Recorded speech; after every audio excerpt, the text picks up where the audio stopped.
And then you saw the video. You saw numerous LTT leaders who surrendered and who are still there to talk about their experience and the positive experience after they are surrendered to the military.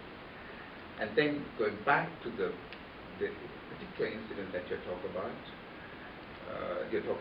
and then Mr. Nambiar's statement. I think you need to talk to Mr. Nambiar about what he said rather than to me.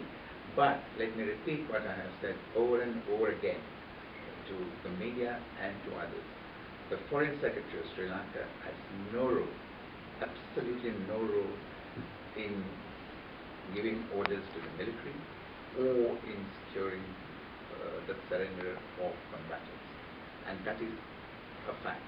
And if you recall this morning, John Stroll reported in the New York Times categorically said, with regard to questions on external renditions, that he as Foreign Secretary could not have known everything that happened in the operations involving terrorists or counter-terrorist operations. Okay, having said that, getting back to where I started, let me repeat what I said. There was a communication directed to me on the question of arranging a surrender, not by Mr. Nambiar, and I will repeat that, not by Mr. Nambiar, but given the circumstances of the time, and then of course the ungodly hour, I simply said, this is nothing for me to deal with. If people are surrendering, let them follow the normal procedure. And then I left it at that. And there was nothing that went beyond that. And of course, we can weave story after story on the basis of those facts. And that's a simple fact. And then it's left to people like you to do your own spin on the story. And that is what is happening. I think my colleague might also want to add. Yeah, I have one follow-up for you. I just wanted to say, because I mean, this is a direct quote from what Mr. Nambiar said. He said he spoke to you. Now, maybe you're referring to some other. He spoke. You know, I mean, I can read it to you. It was a filmed interview. You know, and he said, I spoke to the Foreign Secretary at that time, Mr. Palitha Kohona, the Defense Secretary, and subsequently I spoke to the President also. And this is all in the context of the surrenders. So did you speak with him, either on some other topic that he interpreted it that way? He was in Sri Lanka at the time. Yeah. And he was at a reception. And I cannot, I mean, it's 2 years ago, but I cannot recall discussing anything of this nature at the Go Face Hotel. Maybe white flags, maybe with other types of flags, maybe without flags, different methods they would have used. But the Sri Lankan army always wanted to have that our own people, they were not anyone else. They were not somebody who belonged to some other country.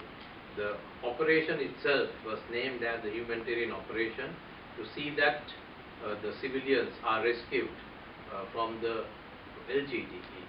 So you all are referring to the last stages of the war, especially I think most of the people would like to know about the last stages of the war. So the last stage of the war, we were very careful to see that anyone who was coming into our area, that we wanted them in, not that we wanted them out. And we were so careful, and we have taken all of them in the way that they have come in. So to say that it's a clear example for the international community to see that how come that 11,000 are with us, and of course most of them have gone back to with their families. How come that over 600 child combatants are with us during this period, if such things have happened?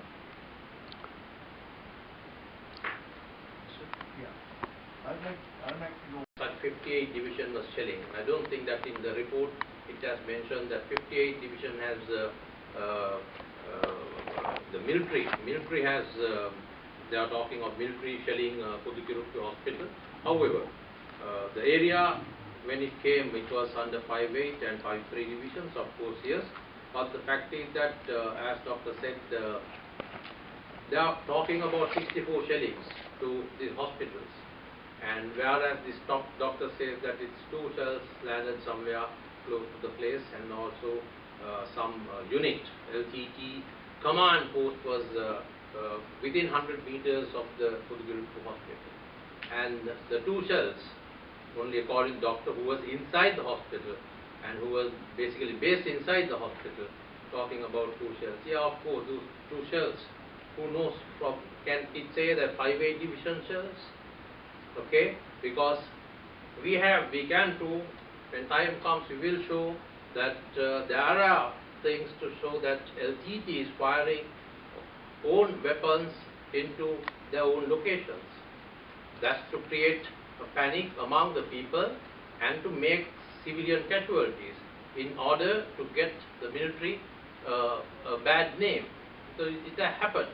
So that is as far as that is concerned. And also you would have seen, also would like to highlight a little on this Surrendi's thing, also regarding this, you would have seen some combatants, how they told about how they were treated. You said that maybe the doctor also was talking under the Sri Lankan custody.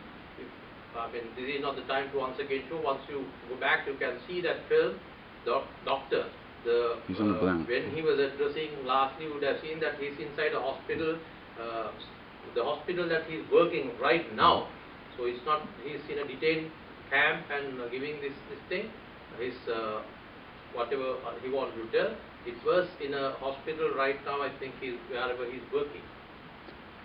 Just if you don't, I'm just going to say just one specific, because you said it doesn't list the 58th, but the report, whatever you want to call it, the Secretary General's Panel of Experts Advisory Report, paragraph 90 says, efforts by the 55th and 58th Division to capture PTK on the 4th of February, and it says that the hospital was shelled full of people, and it's more than 2 shells. I'm not saying it's true, I'm just saying they do name it, and they link the two, and so maybe you don't... Military shell, what I'm saying is, there is nothing to say 58 division shell. Okay. 55 maybe. Yeah, no, not even 55. I'm not, because I'm 58, I'm not going to say God, only 58. It's army. You referred to 58 division shell. Neither 58 division or 55 division shells. They have written. Thank you very much.